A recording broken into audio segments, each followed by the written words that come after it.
morning, everyone. Welcome to our webinar about the 5 key factors of employee engagement that you are missing.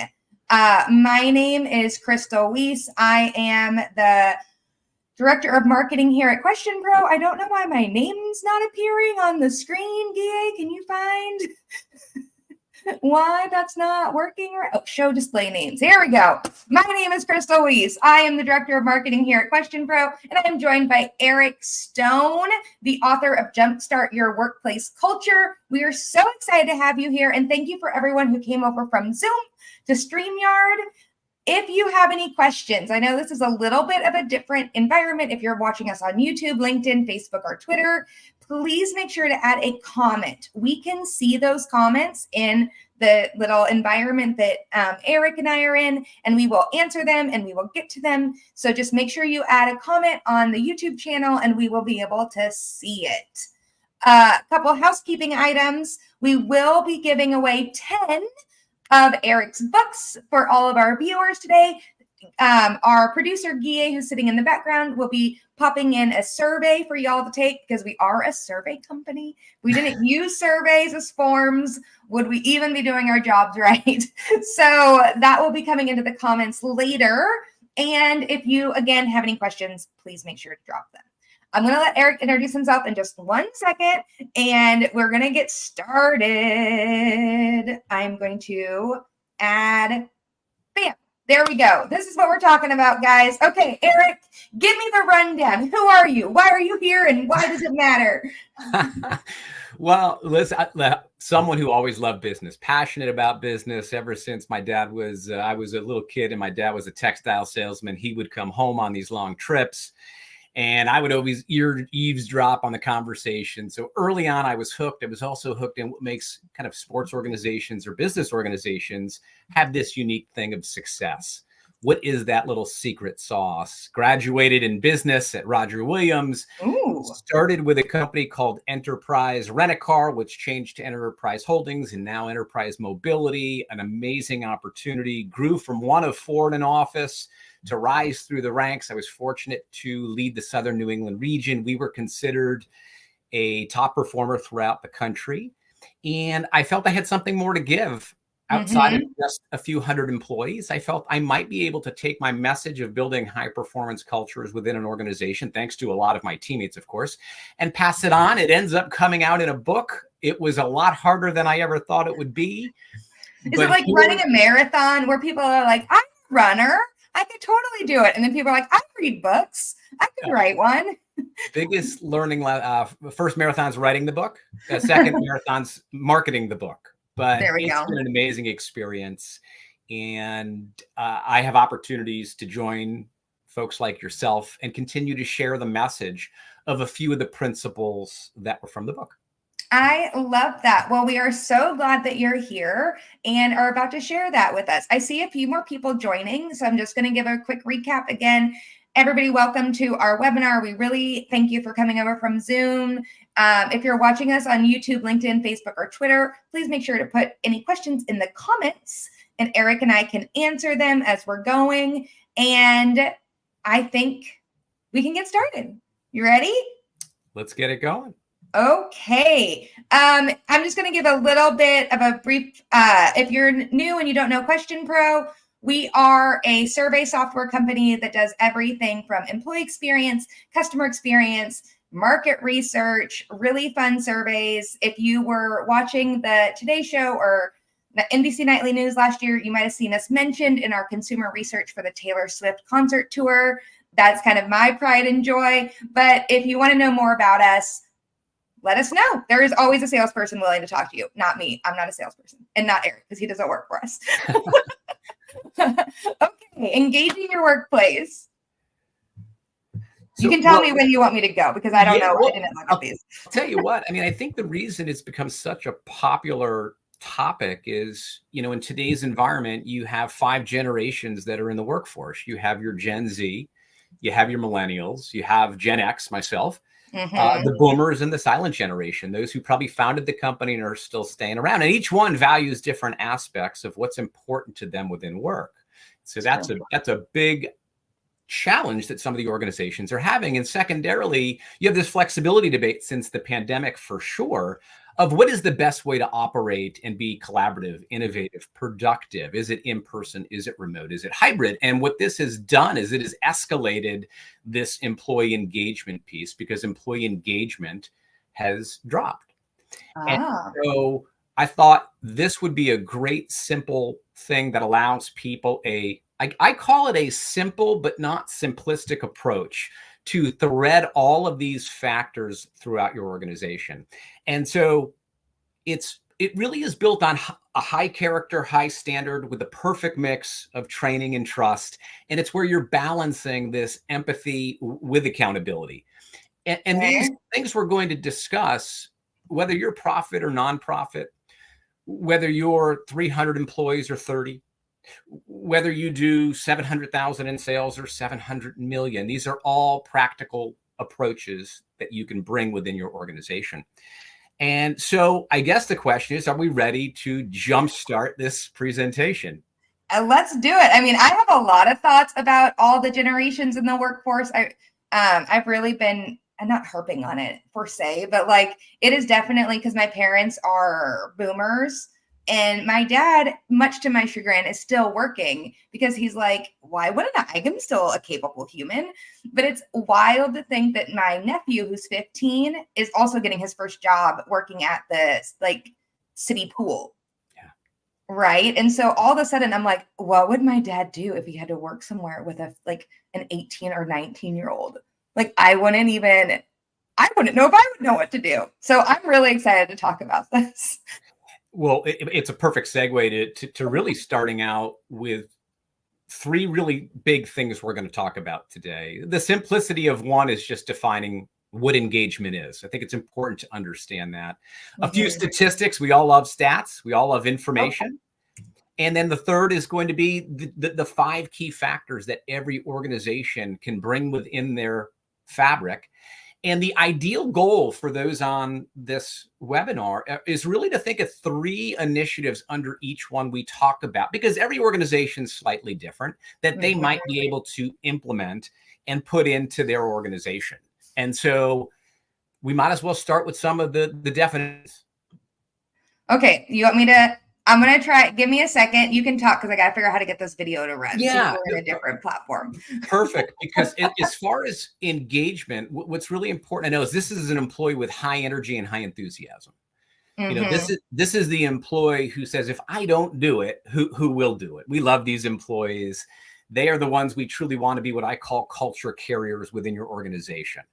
And they would be the home healthcare individual who sees a light bulb out while they're taking care of a client and inserts new light bulb. They do the things that aren't even required. And so we actually, if we are having the opportunity to play the video, we have a fun little example of what that might look like, of what an engaged employee looks like. I just got to make sure it's sharing sound. You got it. Okay, here we go. We're going to do this.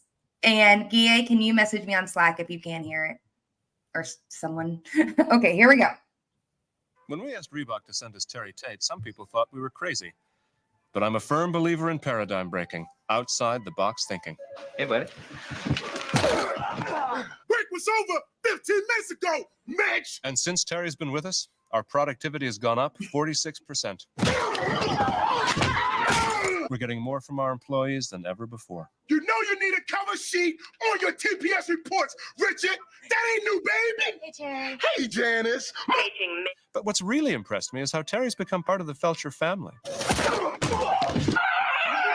get high, baby. He fits right in here.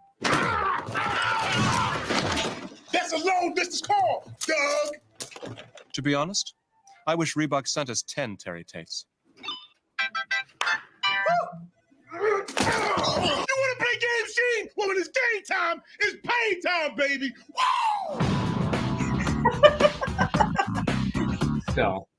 So that is obviously exaggerated, but what it would be is someone who is clearly bought in. We don't want any tackling going on in the workplace. That would not be good.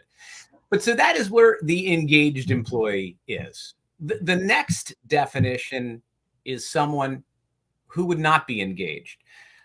This is someone who's going to bring the or well, will be there for, I guess you'd say, the time, but not the energy. So they will punch in, punch out. Time, not energy, psychologically unattached to really the workforce, really is given up on the growth of the organization. And many have heard this term of quiet quitters. Oh, yeah. So we have a fun little video. It's our last video. The rest will be some dialogue. Now, what we wanted to do is say, well, what would be a perfect Seinfeld character that might give us an example of someone who's not engaged? This is actually where the biggest bucket of employees throughout the globe are. So, ready? Here, let's listen to George. This catalog is all about how to score in a foreign country. Yeah, what do you do all day? Not that much. I thought that new promotion was supposed to be a lot more work. Yeah, when the season starts. Right now, I sit around pretending that I'm busy. How do you pull that off? I always look annoyed. Yeah, when you look annoyed all the time, people think that you're busy. Think about it. Yeah, you do. He looks very busy. I know what I'm doing. It's like Mr. Wilhelm gave me one of those little stress dolls. All right. Good. Oh, okay. Back to work. So as you can see, this is someone who I'm not quite sure we want to be given the next project to, but that would be someone who is not engaged. Again, that's the biggest bucket that we'll show. And then there's the third definition, and this is someone who's actively disengaged. They have quit. We don't even have a funny video because nobody wants to admit to it. That's right. We don't have too many videos, but they've quit literally and figuratively. And these would be the loud quitters. I use for many, because there are so many Harry Potter fans out there. There are the corporate dementors. So there's the dementors in the series of Harry Potter, and they suck the soul out of the organization. And so that would be the example of, they are the ones at the water cooler who unfortunately are really good at a few things. One is gossip, and we all know gossip ripples through an organization. They're very dangerous to have. Now, we have to take some ownership because they might be completely disengaged because of the leadership. But those are the three distinct ones when you define it. And so now let's go a little bit into, is there a cost to engagement? And as you think before we put the next number on, what is the cost globally of low engagement? Well, we were able to pull information, and they said the cost of low engagement globally, so it's a global number, is $9 trillion. That is 9% of the gross domestic product. That is a 9 with 12 zeros. and that is a powerful example of why engagement is so important. Now, the good news is there are some positive statistics on engagement. And what Gallup ended up doing, and it's not here yet, but Gallup ended up putting together the top quartile versus the bottom quartile in engagement. And they noticed a very big difference in a number of categories. Specifically, customer satisfaction and loyalty was improved by 10% from the top quartile to the bottom quartile. Profits up 23%, top quartile versus the bottom quartile. The sales productivity was up 18%. Absenteeism down 81%. And there's a number of others. So it matters. The one that we show right here, a U.S. employee engagement trend. And as you could see from this slide, ever since the pandemic, it took a pretty precipitous drop. Yeah. So overall engagement's dropping while the actively disengaged was rising. There was a little blip up recently, but a huge opportunity. Now, that's U.S. when you see that 32% of engaged.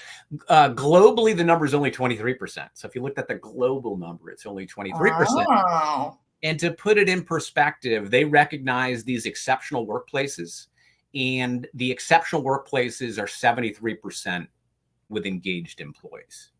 Wow. So who do you think is going to have a chance to attract, retain, and develop a diverse workforce? So that leads us in to really the most important thing of today's show, is to really discuss a nice practical takeaway of these 5 factors of employee engagement. I love that. You've really kind of set us up for success, showing, okay, we know there's 3. If you're just joining us, I'm just going to recap real fast. There are 3 kind of engaged employees. There's actively engaged. There's no, I just learned them and I already forgot. Active engaged, disengaged. Was the Yeah, word. yeah, actively not engaged and actively disengaged. Actively disengaged. Yeah. And now we're going to kind of walk through a framework. Again, Eric is such a practical guy. You and I, our pre-call could have been the webinar because it was so chatty, but he really is going to give everybody listening those 5 key factors. And then if you want a chance to win Eric's book, we'll be putting a survey in the chat. And then if you guys have any questions, please make sure you put them in the chat channel. Okay, here we go. 5 factors to engage those employees. Let's start with number 1, a strong relationship with your manager. So for us, a kind of another stat, the number 1 reason people leave is their dissatisfaction with their immediate supervisor. And the other powerful piece is the immediate manager has more impact in their health than their primary care physician. So it's like, wow, relationships really matter. And what does your organization do to build the seeds of trust? Now, we know examples of organizations who have not done this, unfortunately, and I hope there's not a lot of Boeing fans out there. I knew you were going to say that. It's not about Boeing. It's just about an example of. So we're only going to say, I'm sure they've done great things in their past. But if you remember, there was a control system issue that the engineers spotted, was not being able, they didn't feel comfortable for whatever reason, bubbling some of the things up. And it caused a bit of this toxicity that was happening. They didn't voice it up. And then, of course, as we all know, there were 2 airlines that had a devastating crash, killing hundreds of people. So it was because they, quote unquote, weren't psychologically safe environment to kind of communicate up. So the question is what do you do throughout your employee's life cycle to create a relationship? And I always recommend some practical things. Step 1, looking at your interview process.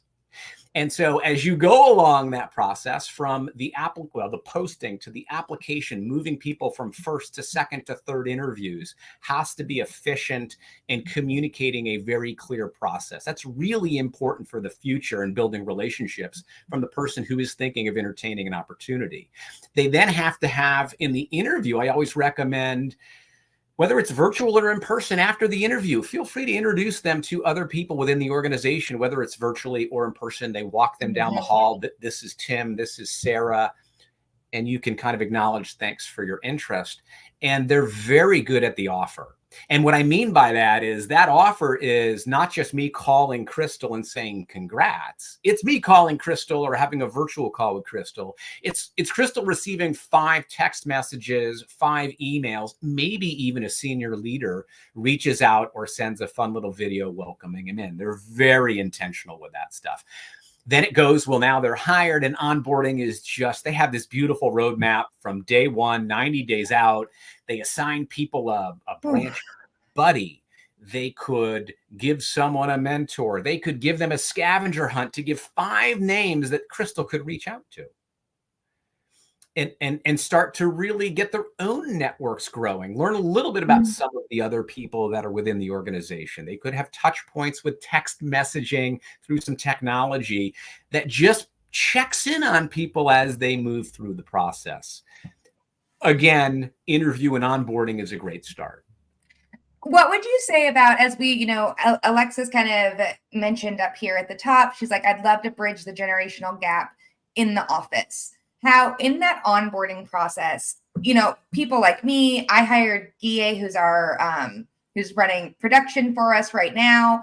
She was my first remote hire. I called her, we were WhatsApping, but I'm very comfortable. And as a manager, I'm really comfortable doing those things because I grew up like messaging. I'm comfortable kind of mushing past what some, I would say, traditional managers might call, personal boundaries. So if you're a part of that, Gen, what did you say you were? I'm Gen X. Yeah, you're above me. So if you're the Gen X or the boomers, how do you push through your comfort zone to connect with those Gen Zers or alphas when they're so used to being connected at a different level? Yeah, I think, and I'll probably touch on this very shortly. So sorry. I'll actually go into a little bit of what you're talking about. I think it's okay to have, to your point, a bit of a framework that allows people to understand that sometimes it will be a little uncomfortable through, but it is really important that there is some sort of connection, whether you're X, Z, or uncomfortable with. I think we all know that some of our best accomplishments that we grow with were the hardest things to pull through, those things that really challenged us. God, with the Olympics, look at what goes on. The work required to be great is very arduous road at times. But I might be able to go in with the next, and that's these initiatives that I'm not even on the clear yet, still with relationships. I'll recommend initiatives, and these are just I used to call them 30 minutes of fame, Crystal. This is when your leadership team is truly trying to learn about your employees, virtual or in person, personally and professionally. What motivates you? Tell me something in your past that's driven you, whatever you're comfortable to share. There are guidelines that they might not be comfortable to share, but you can have initiatives that are saying, it's really important that we get to know each other, management styles, motivational styles. We're all quite different in that. And it's really important if we want to work together that we understand each other. And so those initiatives are really important. I then tuck in leadership presence. So senior leaders must have some sort of presence instead of just being in their office, either out to the brick and mortars. You look at Starbucks, their CEO, half a day side by side with the baristas, learning about opportunities, challenges, what goes on, makes it very intentional with what he's doing. And so all of those things, saying into key meetings, sales calls, even participating in interviewing to learn the processes and procedures, those are really important, of slowly building relationships that unlock people's potential to open up even more. And that's where the cross-generational thing can really make an impact. What is a relationship for me is quite different and how a Gen Z might build it, but I've got to learn. Right. Yeah. And so the way I end this is, if you want unique results, you better have unique relationships. Ooh, is that a full quote in your book? It is in the book. I was like, that gives me the marketing tingles. Yes. Okay, clear communication of expectations and goals. So probably would surprise you that, believe it or not, only 60% of individuals feel that they have clear communication of expectations and goals. I mean, that number feels high to me. It actually does, doesn't it? It does. Maybe it's an older number I uncovered, but what do organizations do? Simple, clear, consistent message that is aligned throughout the organization. I use the ABCs of communication when I try to give an example of a nice practical approach to clearly communicate goals and expectations. And the A is the amplification. This is the critical, the big rock items, those 3 to 5 key priorities that are in your organization. You must have a setting. So what is the setting? Is the virtual, in-person, email, phone call, however it is, with how often we're going to talk about these daily, weekly, monthly, quarterly. And what you're going to do is you amplify your message. Is you're going to look at every level of an organization. Maybe you're a teller who meets with the supervisor of the tellers at a bank, who then meets every other week with the branch manager, who then meets every month for a performance development meeting on these same 3 to 5 key priorities. They're really good at amplifying the message. And it avoids a few of the pitfalls that can happen within an organization. They're also very good. They take those 3 to 5 key priorities, they tuck all their training initiatives and ensure that the 3 to 5 key priorities are coach trained and developed, and that they are reviewed however you do your review process. So the A is a critical part. You must understand when to amplify that message. Right. The B, I call it the distraction catcher, actually. The B is the buffer. There was a great story about Lego. They gave engineers a Lego set that was already complete. They said, make it better. And what did the engineers do? They added to the Lego set. They went to some literature folks and said, here's a poem, make it better. They added a paragraph to it. And so we don't always want to add. We want to be the distraction catcher. Sometimes you want to redo it. You've got to have these, I don't have many things in common with Elon Musk, but he has the first principle theory thinking where you question all assumptions. And so you would probably, under the buffers, look at your policies and procedures in your organization. And how do we streamline some things? Maybe we are doing things just to do them because we've always done them.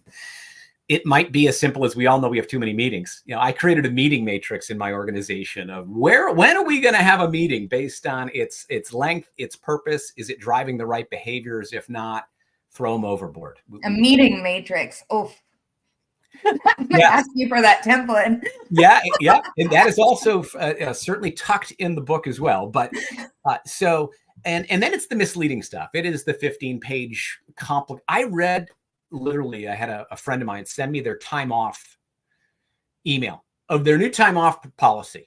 I had to read it 4 times. I was still confused. And what a disappointment that they can't make a clear way to have time off. So you've got to understand how to synthesize information so you can avoid the noise. As I mentioned earlier, there's a lot of distractions that happen and you want to avoid that. And then the C is really just you're conveying the information. I call them, in the ESPN world of sports, the did you knows. They have these did you knows, nice to knows.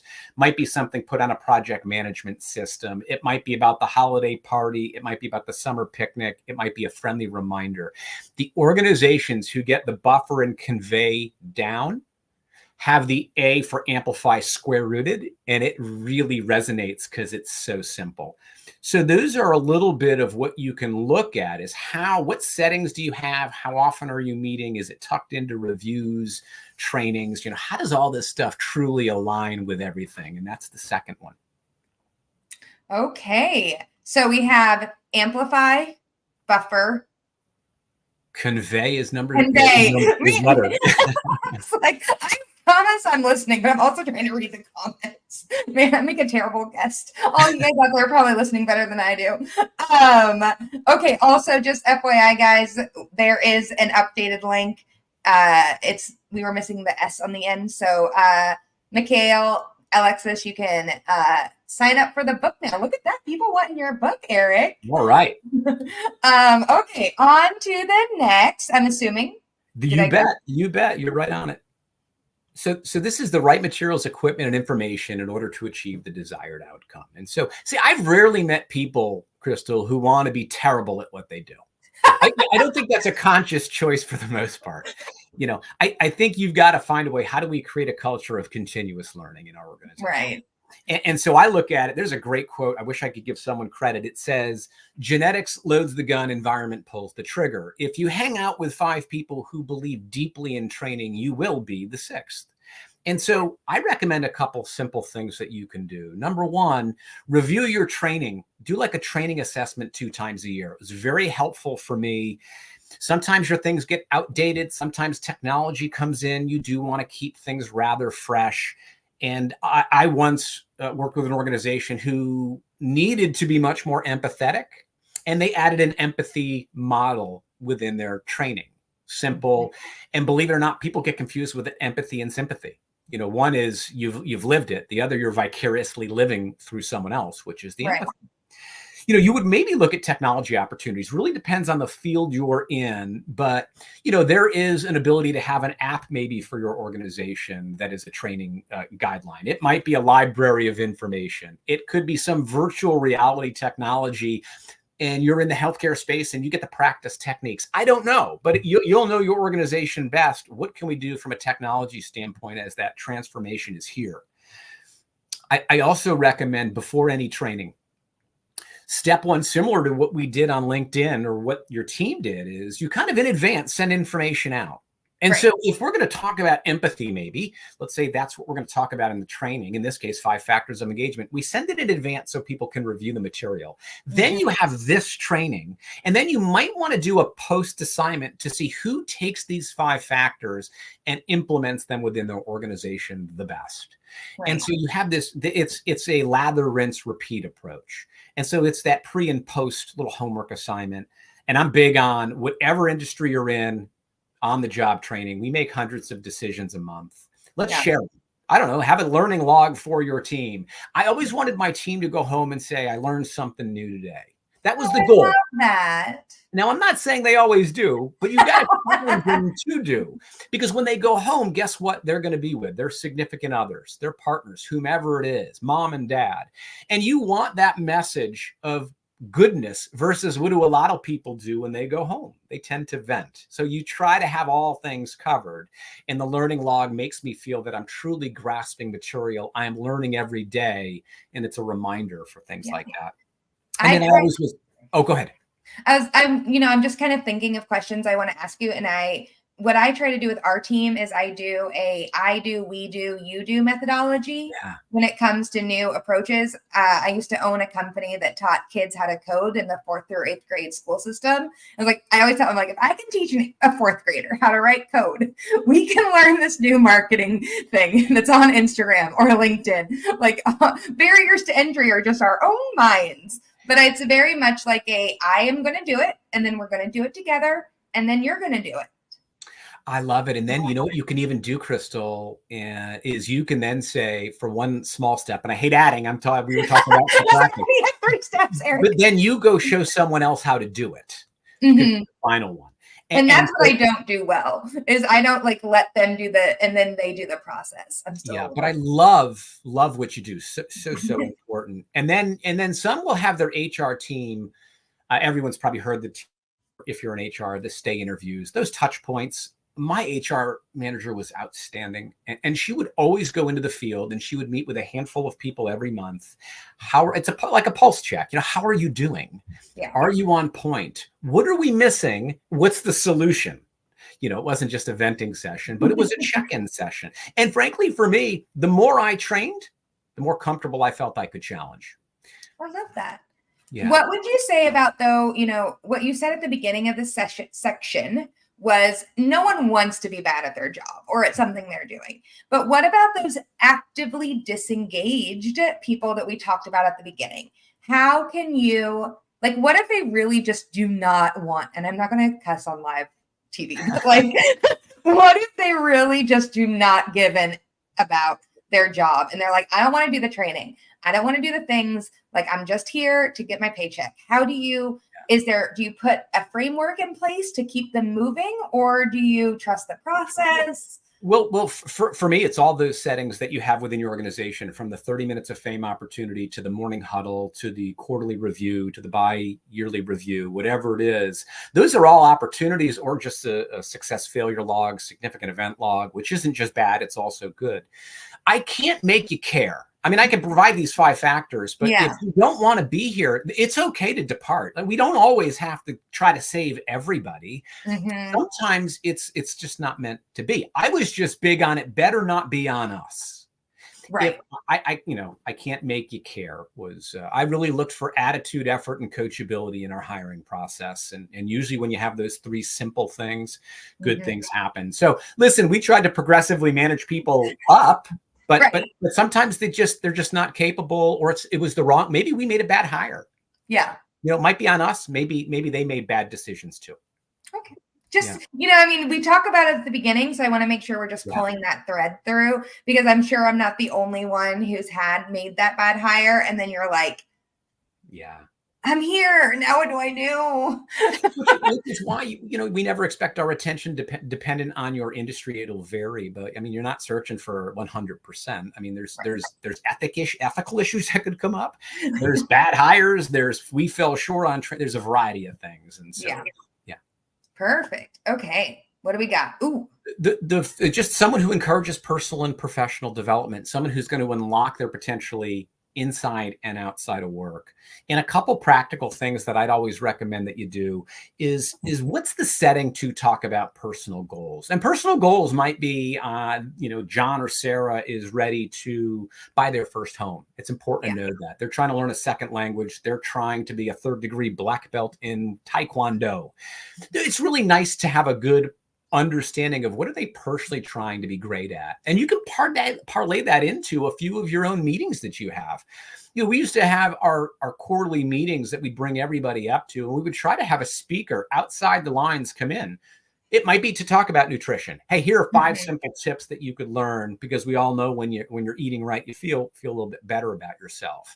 It might be someone who comes in who's a fitness trainer. Here's the way to get those 6-pack abs that we might always want, and it could be something about financial planning. We all know how important that can, and the anxiety that happens when things aren't in a row. And so those organizations are pretty good at doing some of those things. And then from a benefit standpoint, maybe you give a book out every quarter for personal development of whatever they want at Barnes & Noble. Maybe you have an agreement. Maybe it's a gym membership. Those are some things that you could care deeply about personally. You want people to be successful inside and out. Yeah. on the professional side, a couple simple things again. It's, what is your career mapping approach to individuals, whatever level they are, where you check in on their short and long-term goals and are trying to figure out where they best serve the company, where they really want to be within the company. So it's important you have some sort of career mapping. There could be a leadership training. I always love what you did with the 3 steps of the I do, et cetera. I think it's important. I always felt 3 really simple trainings people could do leadership wise would be time management. Because I don't think, again, you tend to be a little disorganized at times. I don't think it's intentional, but I think having difficult conversations is another opportunity. And you mentioned, which I want to tie back in, generational perspective training. Your teams have to understand it was really valuable as an Xer and someone who wasn't afraid to grind. Listen, that's just who I was. I loved it. That I needed Gen Z or millennials at the time to understand, a little bit about me. And then I also had to understand about their principles. They're not right or wrong. It's just who I authentically was. And when you start learning perspective about others, it tends to make it feel once you feel heard.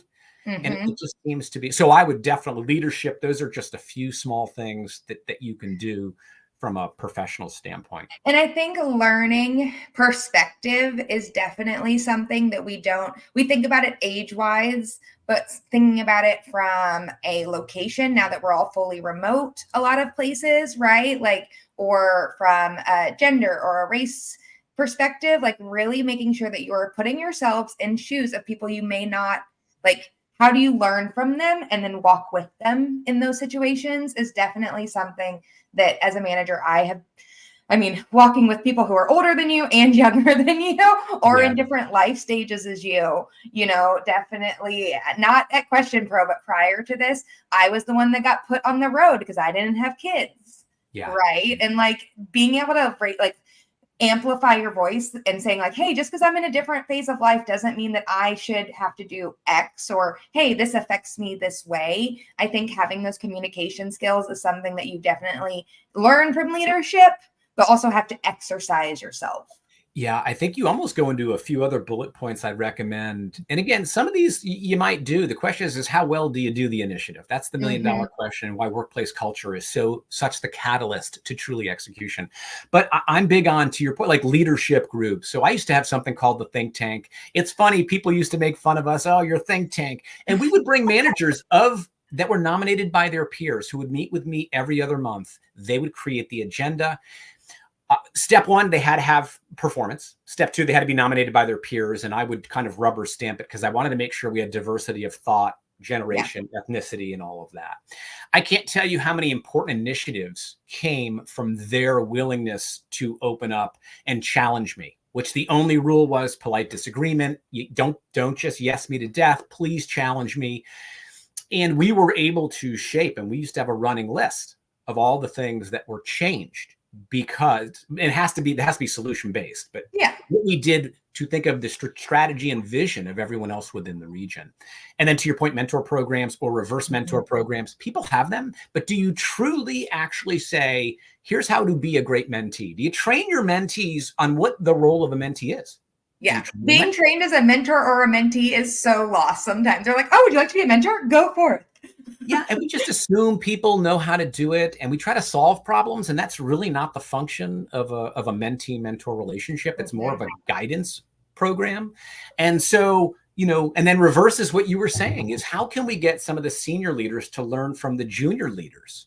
Maybe whether it's ethnic background, generation rounds, do we get people to learn from others and learn about different opportunities and challenges? And so those are a few things from the personal and professional growth section.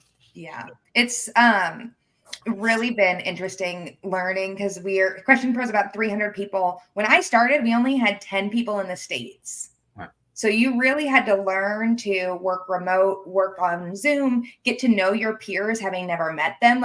Some of my best work friends I've literally never met.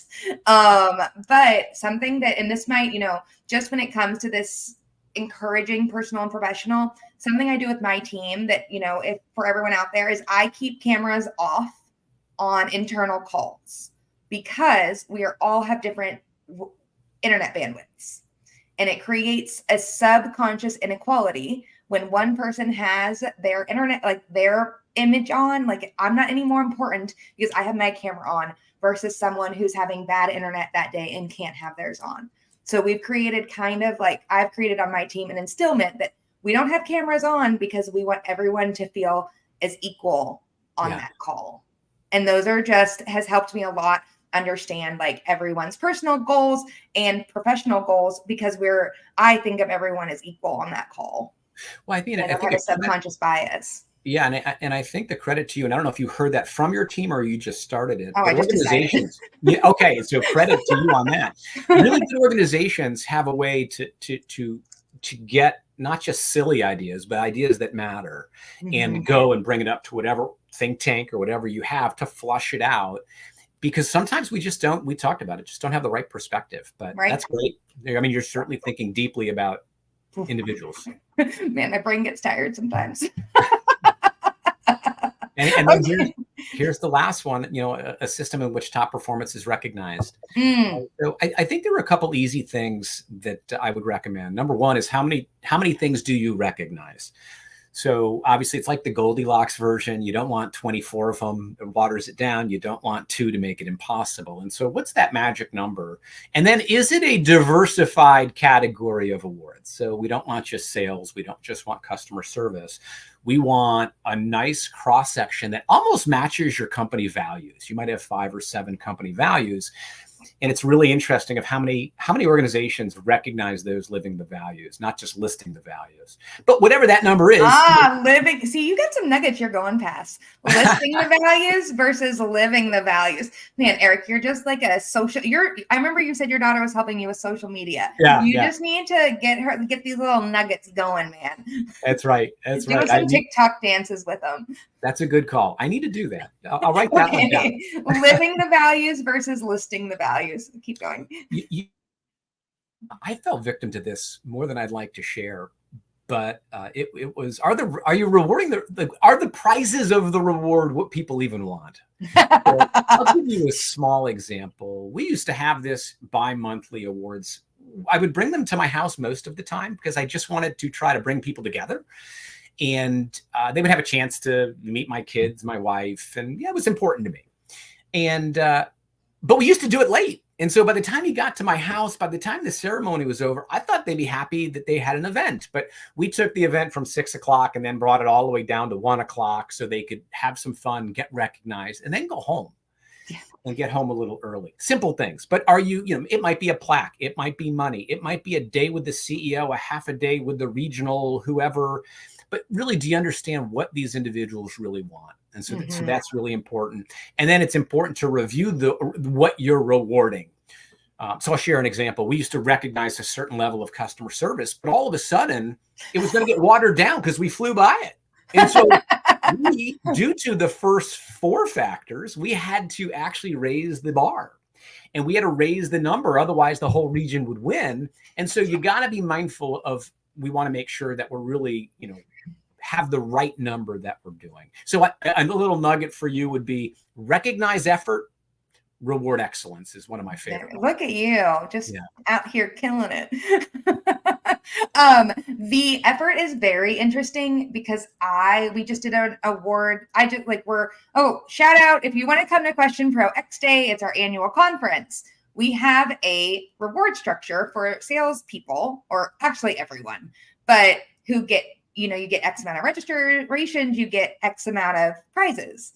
Well, I put a pair of Tacovas up here, $400 cowboy boots, thinking like, I'm not going to have to pay out on those. Yeah. Dude, like 3 people blew past it. And I was just like, message the CFO and be like, hey, so I thought I was safe. And then it backfired. Right. That's fun. I thought I was safe and then it backfired. But hey, everybody wanted those Tacovas. Everyone's excited. That's right. That's great. Yeah, it was a good time. Okay. Hourglass approach. Well, let's just call this some bonus coverage. So, we talked to recap. We defined engagement. We talked about stats. We talked about these 5 factors that are really important, that are that can cross sectors, generations, ethnicities, that will really be helpful if you could put initiatives under each one. And then this is a bit of a framework I coined that I thought was important to simplify. I'm a bit of a visual learner, so these are really helpful when you're explaining a process to people sometimes. And I called it the hourglass approach. And as there's the word hour, O-U-R in it. It's together we versus eyeglass that I've had since I was probably 10. So not an I, which would be individualistic. So we call it an hourglass. And if you look, there's several phases through the hourglass. Two important pillars on each side that we want to talk about first. One is mission, vision, values. The other pillar is policies and procedures. Those are your guiding, those are going to help you make the right decisions as you navigate your business, always being mindful of that. Mm-hmm. And then what you'll do is you'll follow, it starts with the discovery. That's really that listen, observe, and learn. That's when you're pulling from your board members, stakeholders, clients, employees, pulling information from them to get some feedback about. You then would take all that feedback as you're dissecting something and really orchestrating with your team. You're trying to orchestrate what the true 3 to 5 key priorities might need to be, or that key priority might need to be. And then as you get everyone together, you'll notice there's a rollout section. That would be the amplify. That's the rollout. You have to make sure you are mindful, whatever you're doing, that you have a good rollout strategy to amplify that message.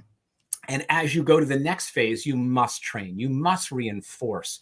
Training, reviews, whatever your flavor is, it starts going out. And it's going out because you're crossing all levels of employees. So you're trying to get a wide to everybody that's there. And then the bottom is an assessment. You do have to check in on overall performance, however you do it, whether it's using Question Pro for things, whether it's using whoever you do, your pulse surveys, your internal things, your numbers. Your numbers sometimes will tell a great story. And just when you think you have workplace culture and engagement, something happens. And you could turn the hourglass over and figure out where in that process you might need to go. And then all your boomers retire and you got to do it all over again. There you go. You got, technology, pandemic, who knows what's going to happen. But it's a nice visual approach that anybody can use. There's meaning behind it. There's symbolism behind it. And it's pretty much a timeless principle. I love that. Looks like Alexis took a picture because she's a visual learner. And I think we really don't so often I would say, and a lot of the people I interview a lot of y'all in this space with Sonia, in our kind of employee experience space. And it's so often it sounds like a set it and forget it. Very rarely do we talk about the turning it over and restarting it and reinitiating and reassessing. And it's like, oh, we just get the employee experience going. And then it's like, okay, I did it. It's going. Now what? Yes. And I always talk about, again, just analogy would be, I find great organizations do those 3 to 5 things great. They don't need 12. And they do the bounce pass very good. Like it's very basic. It's fundamental. And then every once in a while, it's the behind the back pass. When things get a little stale, when things get a little dull, when you're losing a little bit of that steam, and you'll learn that from the discovery stage by having field presence and 30 minutes of fames or whatever you do. So those are always going to be important of when you need to, potentially shift and things like that. But. For sure. I don't know how many slides are yet. Oh, Q&A. Yeah. Look at that. We made it. And under time still. Look at us, Eric. We're killing it. That's right. It doesn't look, if you guys have any questions, please put them in the question area, obviously. And Eric, I just, I was thinking kind of as we've been going, we talked about our stages of employees at the beginning, whether they're engaged, whether they're passive, or whether they're actively disengaged, which I think is the most hilarious section. Just like people who are like, I don't know why I'm here. If you were someone, you're walking in as let's say you don't know how you made it into HR or employee experience. This happens a lot in marketing. People are like, I'm like, how did you get into marketing? And people are like, oh, I just kind of ended up here. And you're like, okay, if you just ended up here, how would you say obviously get started by buying your book or signing up for your free book. But what are some of those for young professionals who are just getting started? What are what are a couple nuggets that you've really seen or give away that you feel like are good? So I mean, if we're looking for, in a sense, advice to the Gen Z, maybe, Yeah, or I mean, I don't know. They're younger than I am. yeah, oh, a lot of people are younger than me, but so I would say there's just a simplicity of really what makes people stand out within an organization. And you have to, and I talked a little bit about it earlier, and I can share some examples of this, but you must show that you have the right attitude to be part of. You do want to be the person who changes the light bulb, even when it's not necessarily your role. That's going to help you stand out. You have to bring effort in everything you do. And when you ask, especially any Gen, but the Gen Zers, and say, hey, tell me about a time, as we were mentioning, that you really are proud of an accomplishment you did. They're probably going to say how hard they had to work and that it required a lot of effort. And so you're kind of getting this, what we used to call it, a trial close, a commitment to understanding what it takes. But you must be coachable. You cannot be someone who can't take information that is given to you, and you have to take it and be able to get better at it. And I think we all might struggle throughout our careers of maybe taking it too personal. So those are just a few things that as you're starting your career, I have 11 nieces and nephews. I have 3 kids. Within each of their networks, there's the power of 5. They're 5 friends. We get together and see them all the time. And I have a good understanding from that group about that generation. And I do think it's a little misunderstood. I'm not saying they haven't earned some of their stigmas, but when you come in, that's when I talk to my nieces, nephews, friends, neighborhood people, consult. Those are simplicities of what are you doing to really be strengthening your personal brand. That's another thing I love to talk about. That's fun. So Alexis has a question. Advice to how to engage an unengaged supervisor or manager. What if you're doing it backwards? Yeah, that is much harder. I like how you're like, oh no. Yeah, no.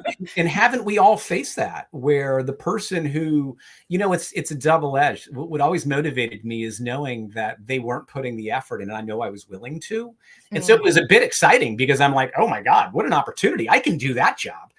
But I think you have to always start with your 4 walls. So you always have to talk about branding. You have to at least carry your part and live within the 4 walls. And then you're going to have those support groups, those buddies, those mentors that you could reach out and get some potential guidance on how to manage up.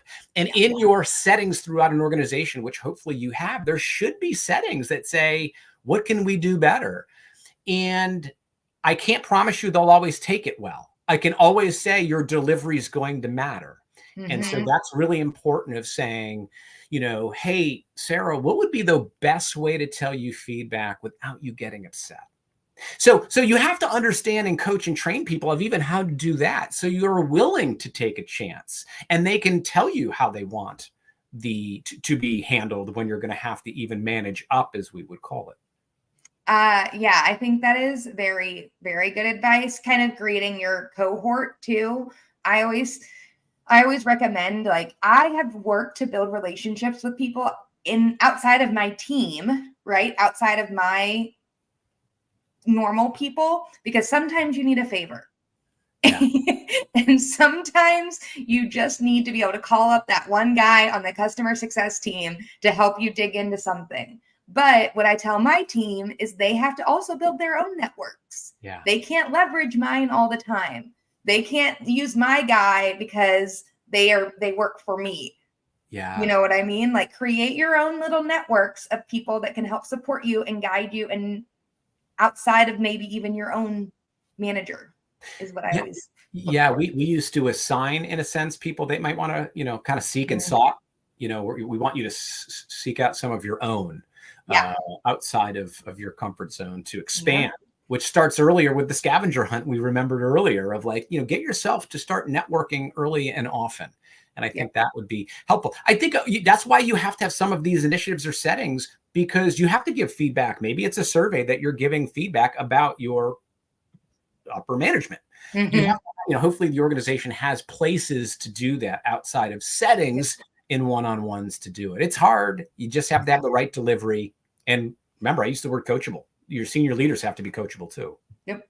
I love that. Well, Eric, we really, really appreciate you being here. We just, really value that you took the time to join us. And reminder for everyone, if you would like to win a free copy of Eric's book, to fill out this survey, because we are a survey company at the end of the day. And if you're looking for employee experience software or 360s, or really to just talk to a partner about how you can build out an employee experience program, let us know literally on our website, anywhere, or in the chat. We've got some salespeople stalking in here, I know.